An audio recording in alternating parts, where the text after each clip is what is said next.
Hi friends, அனைவரும் காலை வணக்கம். இன்னைக்கு எங்கள் வீட்டில் மட்டன் குழம்பு வைக்க போகிறோம். பாருங்க, மட்டன் குழம்பு எப்படி செய்யறதுன்னு பாருங்க.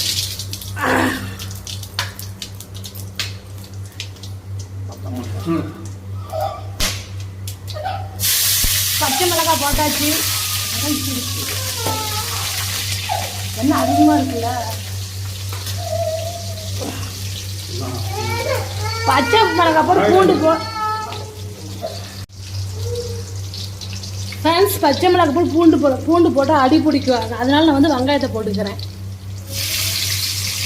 வெங்காயத்தை போட்டு பூண்டு போட்டால் அடி பிடிக்காது. இல்லாட்டி பூண்டு இஞ்சி போட்டோமா அடி பிடிச்சிருக்கு. ஃப்ரெண்ட்ஸ், நான் இப்படி தான் செய்வேன். ஆனால் நீங்கள் எப்படி செய்வீங்கன்னு தெரியல. நான் இப்படி தான் செய்வேன். எப்படி அடி பிடிக்கும் இப்படி தான் செய்வேன்.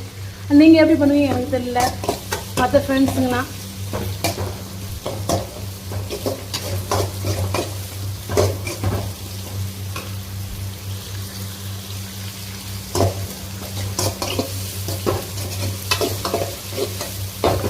அப்படியே கொஞ்சம் வெங்காயம் வணங்கிட்டு ஃப்ரெண்ட்ஸ்.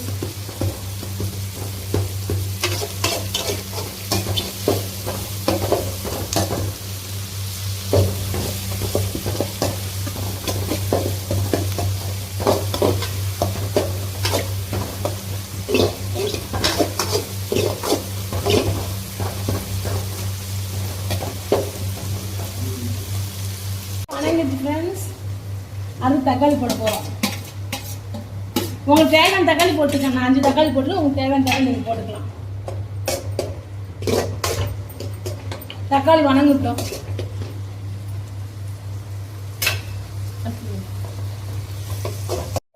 அதுக்கப்புறம் கொத்தமல்லி தண்ணி லைட்டாக போடுறோம். கொத்தமல்லி தண்ணியும் கருவேப்பிலையும் வாசத்துக்காக.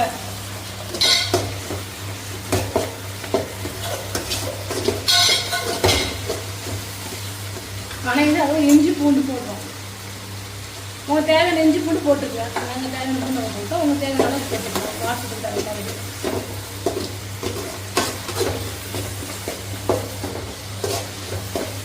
இஞ்சி பூண்டு வணங்கிட்டோம். நல்லா வாசமாக இஞ்சி பூண்டு வணங்கிச்சு ஃப்ரெண்ட்ஸ். நான் மட்டன் போடுறேன். அரை மட்டனு, இந்த 1/2 கிலோ மட்டன் எதையும் மஞ்சள் தூள் உப்பு போட்டு வாஷ் பண்ணி வைக்க கிளீன் வைக்க அந்த கவுச்சில் தான் இருக்கிறது.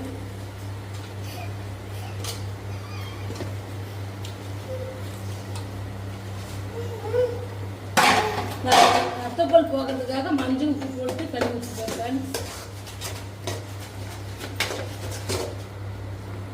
நான் 1/2 கிலோ தான் போட்டுட்டு உங்களுக்கு தகுந்த மாதிரி கறி போட்டுக்கேன். 1/4 கிலோ போடலாம், 3/4 கிலோ போடலாம், 1 கிலோ போடலாம். அது உங்கள் விருப்பங்கள்.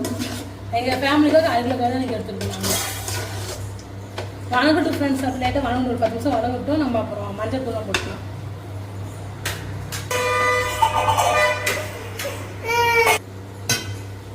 ஃப்ரெண்ட்ஸ், மசாலா போட போகிறேன்.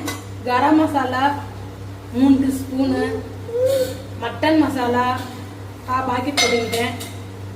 இது வந்து கரம் மசாலா. நாங்கள் கொஞ்சம் காரம் அதிகமாக தான் சாப்பிடுவோம். அதுக்காக போட்டுருக்கோம். உங்களுக்கு தேவையான காரம் நீங்கள் போட்டுருக்கோம். ஏற்கனவே பச்சை மிளகாய் போட்டிருக்கோம். அதுக்கு தகுந்த மாதிரி நாங்கள் போட்டிருக்கோம். பச்சை மிளகாய் அளவுக்கு உங்களுக்கு எந்த அளவுக்கு காரமோ நீங்கள் அந்த அளவுக்கு போட்டுக்கலாம். பாத்திரத்தை மாற்றி எதுவுமே குழம்பு வைக்க போக நாங்கள் பாத்திரத்தை மாற்றிக்கிட்டோம்.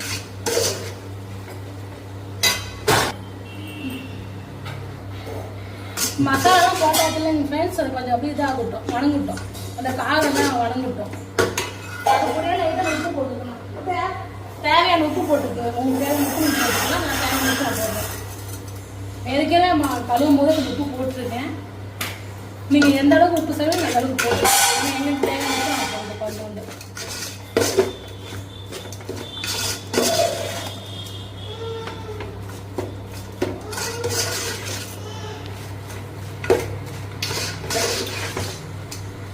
நீங்கள் எது மாதிரி செய்யுங்க கமெண்ட் பண்ணுங்க. நீங்கள் எந்த டேஸ்ட்டை செய்யுங்க, எந்த டேஸ்ட்டை நாங்கள் செய்வோம். எனக்கு தெரிஞ்சு நான் செய்வேன். உங்களுக்கு தெரிஞ்சு நீங்கள் கமெண்ட் பண்ணுங்கள். நானும் சமைச்சு பார்க்குறேன் அடுத்த டைம் சமைக்கும்போது. ஃப்ரெண்ட்ஸ், உப்பு காய் எல்லாம் சேர்ந்துச்சு மட்டனில். இப்போ தேவையான தண்ணி சேர்த்துக்க போகிறோம்.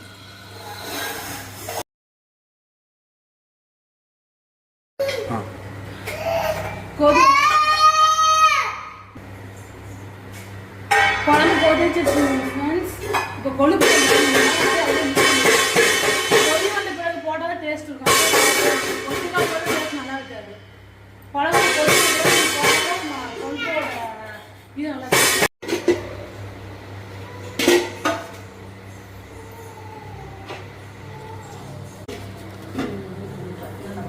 குழம்பு ரெடி ஆச்சு ஃப்ரெண்ட்ஸ். பாருங்க குழம்பு ரெடி ஆச்சு.